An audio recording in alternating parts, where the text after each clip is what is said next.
it's more Diana. People are asking me why I do these really tiny short intros. Well, that's because my kind of new signature theme, which Phil has done for me. Cheers, Phil. Is 15 seconds, and the general advertising rules are no swearing, no profanity within the first 30 seconds.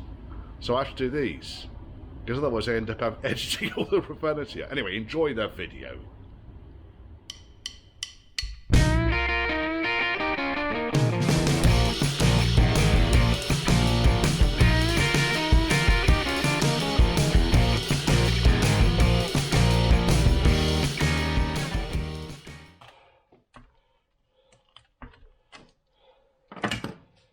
Going to need something longer than that. I can't get the leverage on it.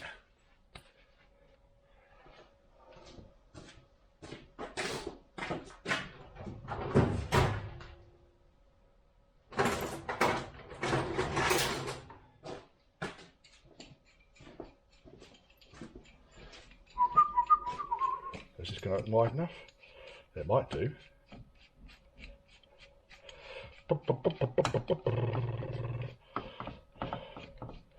Oh, just about.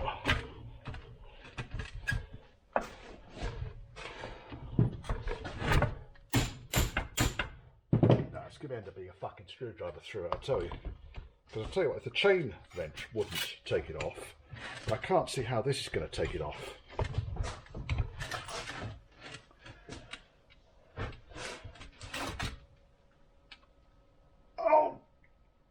It's fucking going. Oh my god. What's that?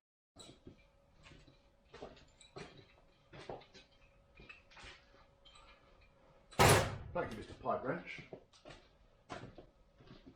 Quite why that needs to be that tight, I do not know.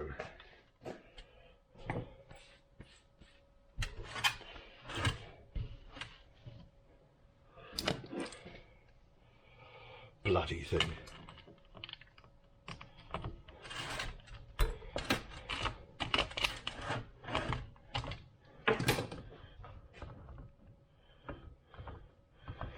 Let's take that off and in there, and then this can tip out. You can tip all the oil out of the pump.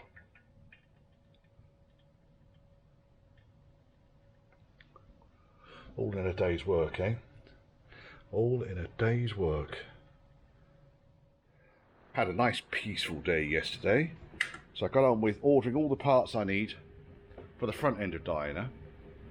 All the engine camshafts, blah blah blah, gaskets, a whole load of stuff I've managed to find in my stash of stock. A bit dark under here, sorry folks, no lights. Got a composite valley gasket there, a couple of the rocket cover gaskets. Ordered new camshaft, ordered new timing chains and so forth, and hydraulic tappets, and then got on with this. Well, that's a bit better, isn't it? Okay, I stitched it together. So this piece here, the reason that looks shit up there, I've got to do something about that in a second, is because that's where the rear seatbelt mount is. I go this way round, see the seatbelt mount is there on the A Suffix cars, and that's directly underneath here. So this lip is original, believe it or not. And the rest of this, you can see where I stitched new metal in. Stitched, stitched, stitched. Kept that original. Stitched. All along here. Stitched, stitched, stitched, stitched, stitched, stitched. That'll do. Right, all I'm really going to do now, because I don't want moisture getting trapped in here again, I'm going to paint this with a primer, a zinc-rich primer. Then I'm going to put a skim of filler over the top so it's flat, and then I'm going to paint it. That makes sense, doesn't it? That might want just dressing a little bit there. It's not quite perfect, but it'll do the job. And the window sill fits. Just tried that. So it's in there, waiting comfortably, patiently. Yeah, we can move this a bit forwards. This is all the crap that came out. So these are the bits that I chopped off. None of it was really any good whatsoever. The biggest challenge I had here was the proximity to the fuel filler. So I put one of the fire blankets that Dale generously donated to the cause. Thank you, Dale. Put that over the top Yeah, well, we didn't get a fire, did we? Obviously. Oh, well, that's good timing. I think I'll just have a coffee. Just need to drill some holes now. I've just brush painted some of the 2-pack paint on there. It doesn't look great, but it's all completely covered up. But I wanted to protect it, to seal it, so to speak, from the environment. But yeah, it looks well better than it did, doesn't it? And it's all steel. Passenger door frames out because I want to paint this and get this all sorted out. It's going to end up being rattle canned. It's the easiest way of doing it. It's easy to touch in as well. And then I've been going around. I don't know when I took it apart about 2 weeks ago, but I've just been going around getting all the bits organised, ready for sidey, sliders and so forth to go in. And I thought, oh, I'll get this, I shall rattle my tripod. I thought, oh, I tell you what, I'll just get this trim, sill trim back on here. I know it needs a bit of tidying up around, but you know, it's nice, it's good enough. And what do I find? What do I find? I find silicone sealant. Fuck's sake.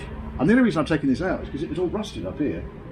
It's all lifted and it was all rusting away underneath the silicone. In fact, if I peel this off, completely fresh, not been touched since it went on. Let's just see what we've got under here. I bet you it'll be clean rusty metal. Yes, rusty metal. Anyway, it's actually not as bad as it was up there. Still coming the fuck out. Let's get it all out. I'd rather paint it and let the water work its own way out rather than being trapped underneath the silicone sealant. These bastard door frames. They're a bit of a nightmare because I think what's happened is they've had the original paint on them. They got the original primer, which is the red shit. Then they got a black coat. Then they got a yellow coat of primer. Then they got a really hard enamel paint. Now, what's basically happened is the rust has come through from underneath. Here you can see there's the yellow paint there. The rust has come through from the base and is working its way out towards the outside, which is why they look tatty. So I'm going over them with the sanding disc, 80 grade at the moment, just going over these things. Then I'll repaint it from scratch. Just using a Hammerite or a Rust-Oleum or something along those lines, just an enamel-based paint directly to the clean and bare and rust-free steel. But this is a nightmare getting this stuff off. This is the driver's side frame. I've done the passenger side frame and painted half of it because I can paint one side at the time. I opted not to get the spray gun out because I just simply couldn't be bothered. And I had a rattle can over there, look, Hammerite. So I Hammerited them. If it doesn't work out well, it's easy enough to take a single coat of Hammerite off than it is taking all this crap off. Now, last time I did these, I actually got them bead blasted. And it gets all of this stuff in here off around the edges. But the seal that goes around the quarter line covers all of this up anyway. So I'm less bothered about what goes on in there. More keen that the thing overall just looks smart and tidy and presentable, and you know it's going to have some life to it. But yeah, and it's 6:30 and I'm going home. Poor old Diana, we're a bit of open heart surgery here. So basically, where I am, excuse the noise in the background. Recycle boys are just shifting some plant around. Well, I don't notice it to be honest now. But basically put a new 3.9 camshaft in here, new timing chain and so forth, then noticed that the preload hadn't been set, but standard tin gaskets on here, and someone was skimmed the arse out of these cylinder heads. Because even with the thickest shim that I can get hold of, which is 45 thou, I have got preloads of 75 to 80 thou across the range. So I've just been on to Real Steel, realsteel.co.uk, fabulous chaps, do parts for all sorts of V8s. There's no sponsorship here, there's no commercial interest, but I just use these guys because they brought the shim to my attention in the first place. There you go. So there's the shims over there. Now, they have basically got my rationale behind this thing was I either start stacking up tin gaskets, bad idea for oil leaks. I replaced cylinder heads, well that's a shame because they're kind of like fairly early pre-1976 cylinder heads, or I go for a composite gasket, which is a bit thicker. It's about 20 to 30 thou thicker, I think. Confirmed the figures with Real Steel, and they've come back and said, yeah, that should then bring the hydraulic tappet end float down to within tolerances. Had that not worked, I'd have been in for a very expensive set of adjustable lifters or a set of different heads. But there you go, there's the warning again, that when you skim heads, check your hydraulic tappet preload. I wasn't involved with skimming this engine. This is the first time I've had this engine apart since my dad bought this car in, it'll be down here right now, when my dad bought this car. And he's not done that many miles in it, but has always kind of noticed that the performance has been lacking somewhat. And now I think I've understood why. I always thought it was just because it come from Luxembourg and they really kind of dialed the carburetors to be as lean as they could be, but without increasing the hydrocarbons. But now we find out that the valve gear was just miles out as far as the preload was concerned on those tappets. It's got good oil pressure and everything. So yeah, I'm going to have to pull this all apart now. Well, that's one reassembled passenger side carb, built up with all the new parts and so forth. What I'll do is I'll show you how to do the other one, because I thought, well, I did sort of promise I'd video it. So this is the kit for this particular carburetor that came in from Berlin. There we are, berlin.co.uk. UK based, provide all the kits and so forth for these Zenith carburetors. Zenith Stromberg carburetors, I should say. So I've done nothing with this. I've literally just taken it apart this morning, since it was all cleaned out and everything.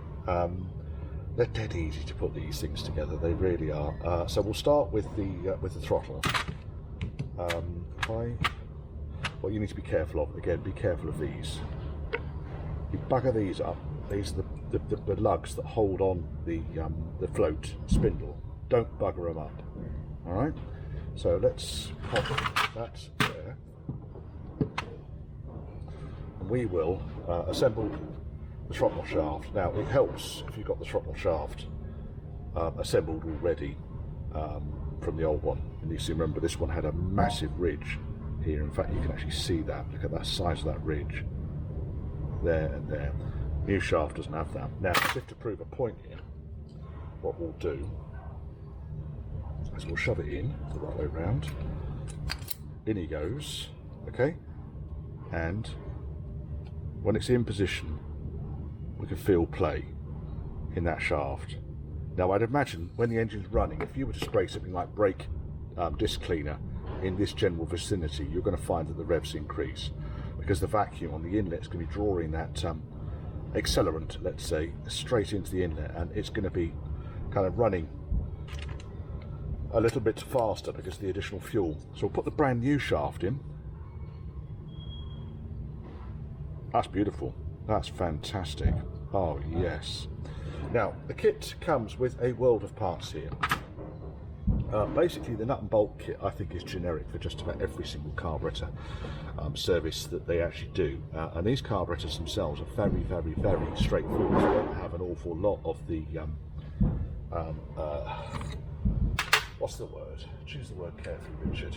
Eco features fitted to them. So because of that, they tend not to get thrown away in favour of what are perceived to be better carburetors. Keep these things, these casings, running as long as we possibly can. There you go, saving the planet by running a shitty old carburetor. Now we can actually improve the state of this thing. Just get rid of the old gasket off here. I can do it for some reason. This is on the inlet side, so we really don't want any interference in here.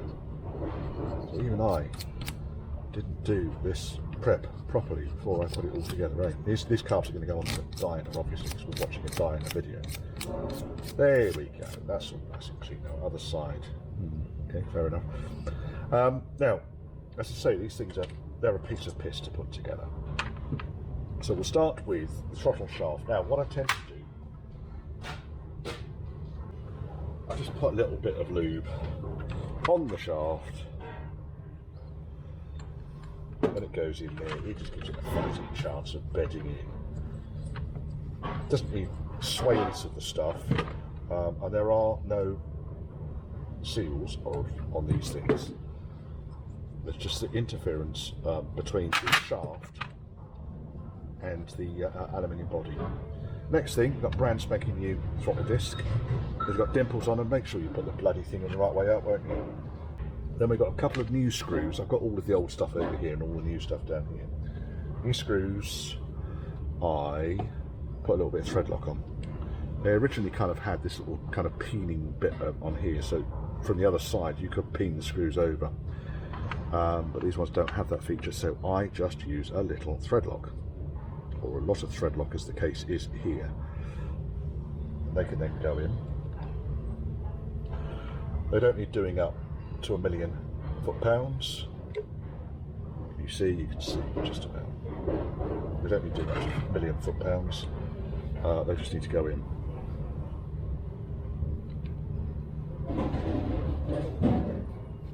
They don't want to come out either, because if these come out, their next destination is going to be your cylinders, which is why I use thread lock, because I don't want the bastards falling out.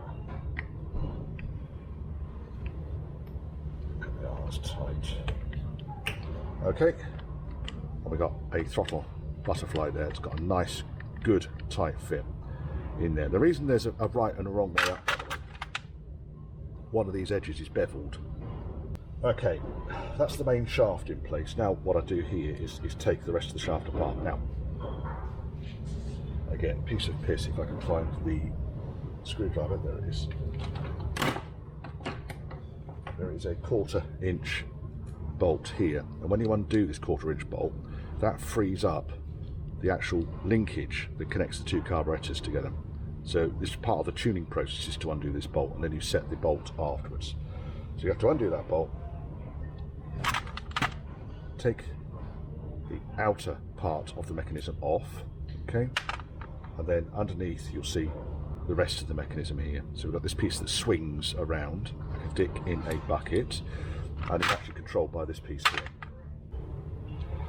So we'll get the parts off in the time-honoured fashion of just laying everything out in the order from whence it come off the shaft.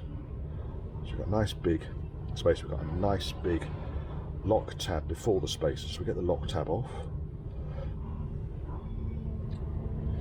It is going to come off there. We've got 2 spacers, 1 lock tab, 1 spacer, 1 cam, another spacer. It's got like a top hat profile to it. Then we've got the inner section here, which the spring goes on. We'll slip that off the old shaft. There we are. We'll slip it on the new shaft, and then we need really to wind that around until we've got it tensioned. It goes the other side of the idle adjustment screw here. There we go. It goes on there, so the spring then sits over that pedestal there. There it is. That's the main throttle kind of mechanism in place, and we'll just put the other bits back on.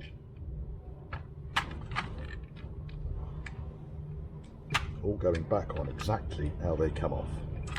This is why I leave the shaft assembled before kind of backing around with it. Let's mount the car that way up now, so we're upside down. Oh, that's great, you can actually see what's going on then. Next, I'm going to lob a new needle jet in. There's the old needle jet. The old one is probably serviceable, probably see a little bit longer, but you know, new one's provided. I might as well pop it in. Got a nice aluminium washer. Check it works. Just literally blowing in there and popping the needle in and out. Whiz that in. Again, don't need thread lock for this. Only put thread lock where you need to. You don't need to put it there. Now, next up we have got the float itself, which is here. Comes on its own little spindle. There's no real need to mess around with these things as long as they do float. We'll pop that back onto its spindle, and then the idea is as the float reaches a certain level, it cuts off the fuel supply. So the very next thing you need to do is set the float height, and I've lost my, there it is. Measure from the body to, right, for some reason I said something and my camera stopped recording there. So I'll set the float height. This one is currently set to, oh God, that's terrible, 14. It needs to be way higher than that. So just bend the little tab, set the float height, 16 to 17 normally. 17, beautiful, happy with that. Make sure the gasket face is clean, make sure the hole that the jet is going to go into is clean.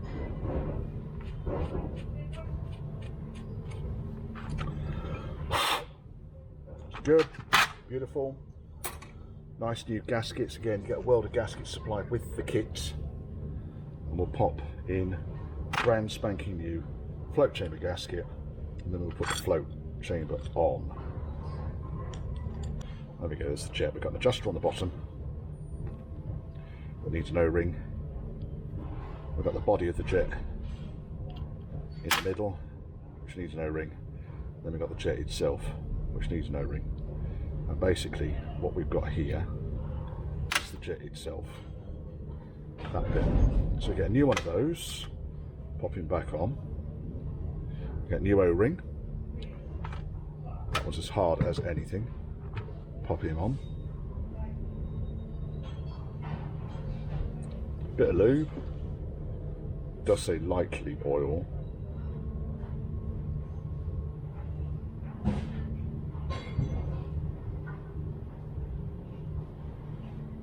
The O-rings, lightly oiled. Top half of the jet. Bottom half of the jet. Beautiful. Normally just slice through the fuckers because it's an old one. Slice through your fingers.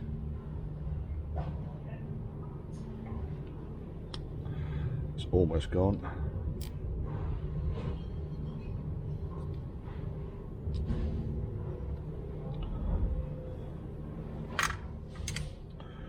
Gets in there. And knock him out. God, this one's tough. That is a really nasty seal. New seal. A little bit of lube. Goes back on. I had a little jewel as those. And then just pull him down and into the groove. Okay, he's in. Get another little bit of lube. Just helps it go in without tearing the seal. Then we've got the adjuster. There's one more seal.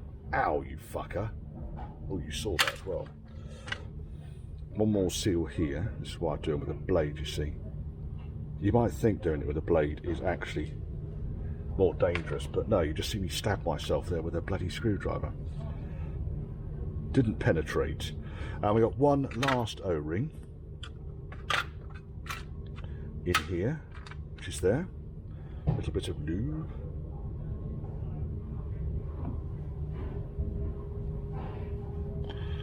Which goes on.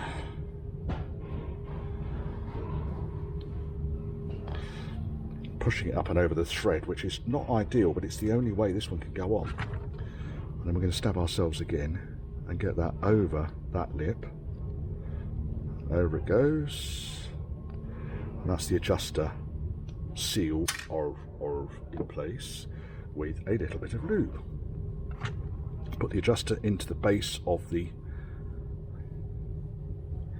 jobby.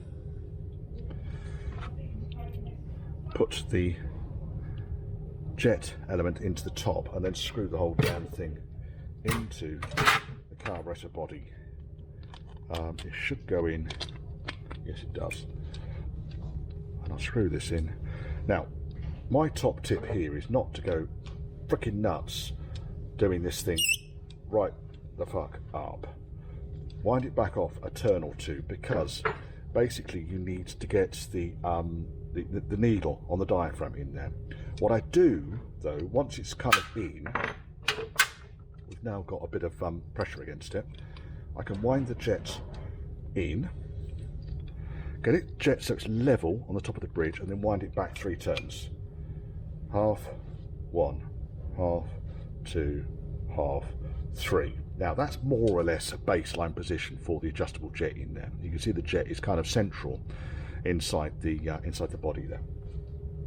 Now we can do up the rest of these float chamber screws. Now I know that the thing's in. The only reason I didn't do them was just in case I had to take the float chamber off again in order to get the jet through. The last one I did like this, and this one also works beautifully. So I'll leave the dash pot and the spring inverted over there.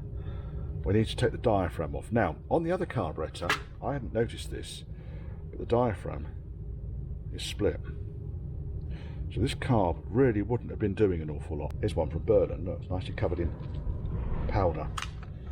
Now, the needle on these, because someone has asked me about the needle on these things, the needle is literally just, it's exactly the same as the ones with the adjustable needle, but they are not interchangeable. Grub screw comes out, needle comes out, and the needle looks like that, and you've got the name of the needle written around the edge here. You can't use this dashport for the adjustable needles or vice versa. That then goes back in. Now, when you put the needle in, it can go in quite a long way, or it can kind of sit flush. What I try to do here is just sit them flush. So there's a shoulder on the top of the needle, stick him flush with the base of the dashpot, put the grub screw back in, do him up. Both are the same, nicely baselined. Needles in good order. Okay, they're the correct needles for a Rover V8, 3.5 litre Rover V8 as well. I checked with Berlin. Lastly, we've got 4 posi head screws on the top here. Old diaphragm comes off. What sort of shape's it in? This one's actually, you know, serviceable, but to be honest, putting new on. Comes to these things, I said it before, I'll say it again, there's a tab on there, there's a slot in here. Make sure the tab and the slot go in. It's there for a bloody good reason, and certainly on the adjustable needles, metering needle setups, it's essential. Now they're all good. And then the next thing, obviously we need to install this into the carburetor body. This is the reason I don't tighten the jet down just yet. So I pop the needle into the jet, make sure that the tab goes into the slot on the top there, push him into place, put the big spring in place, and put the dashpot top into place, making sure the lines on the edge line up so it's actually going down. Then you've got 4 new screws with the kit, which is always nice. Again, posi, so we use the posi screwdriver.